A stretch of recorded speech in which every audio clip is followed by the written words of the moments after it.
Hello, Mark with the Gunner Project. I want to talk to you a little bit about action. As we encourage people to pursue happiness every day, this pursuit doesn't happen without any action.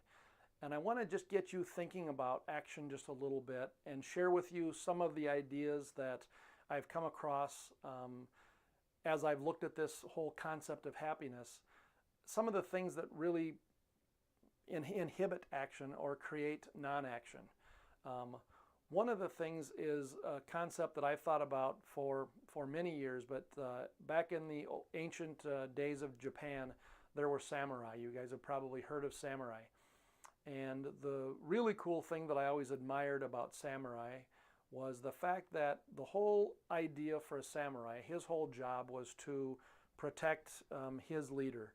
And he woke up in the morning and said, you know, the most glorious way that I could die today would be to jump in front of an arrow and take an arrow in the heart for my leader and die protecting my leader. That was the most glorious way that a samurai could die. Because of that, because that's the way that they thought about their life, they made sure every single morning that they had their life in order, right? They told the people who they loved, they told them they loved them.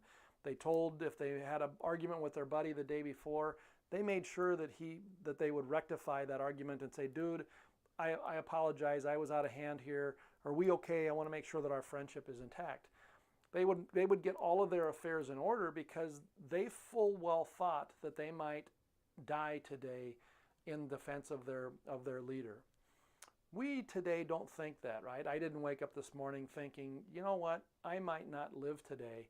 Therefore, I need to go out and I need to seize every opportunity, and I need to make sure that my loved ones know that I love them, and I need to really button down all these hatches. I don't think I'm going to die today. And so there's sort of part of me in the back of my head that says, well, I can put that off till tomorrow. That creates non-action. Another thing that creates non-action is this whole idea that the action that I'm going to take, and we've talked about this a little bit before, but the action that I'm going to take is it's a big jump, right? It's something that's going to be very large for me to encounter, and so I need to sort of rally the forces around this a little bit. I need to wait until next week, or I need to wait until next month and make sure that I'm fully ready, because this thing that I'm going to do, this next thing that I'm going to go out and try to accomplish is this pretty big thing. And almost by definition, you know that is probably the wrong way to look at that, right? If you are going to accomplish this big thing, it's probably a series of little things that's going to take you to be able to get there.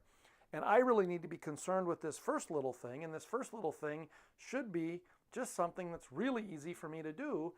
That is going to encourage me to go do it, right? And then I'm going to go do the next little thing and the next little thing. And because I'm going to do this whole series of these little things, I might not be able to get this all done by Friday.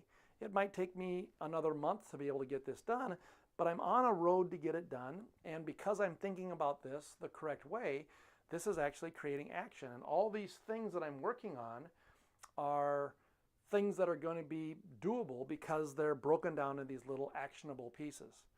The other interesting thing is sort of the way that our brains work. And again, I'll use a diet as sort of an example here, but let's say that I'm a little bit overweight. I know that I need to lose weight. And I'm finally to the point where I just have to do something. I really feel in my heart of hearts I've got to do something about losing weight. So I get in my car and I drive to the bookstore and I look through all the books at the bookstore and I find a diet, and here's something I think I could do. I really resonate with this diet.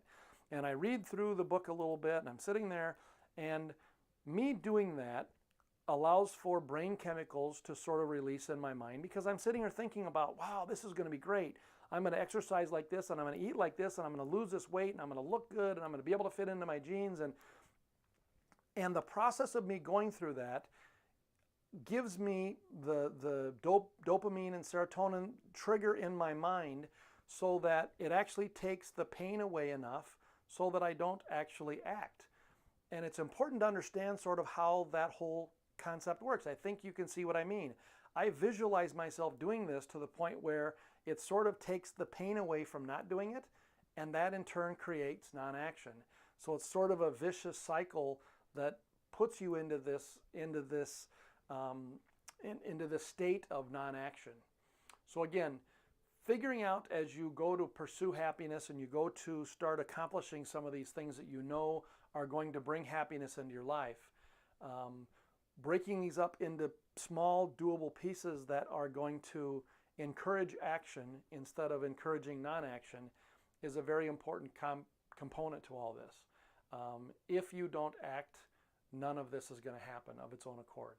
So again, Mark with the Gunner Project, thanks for listening, and I look forward to talking to you again.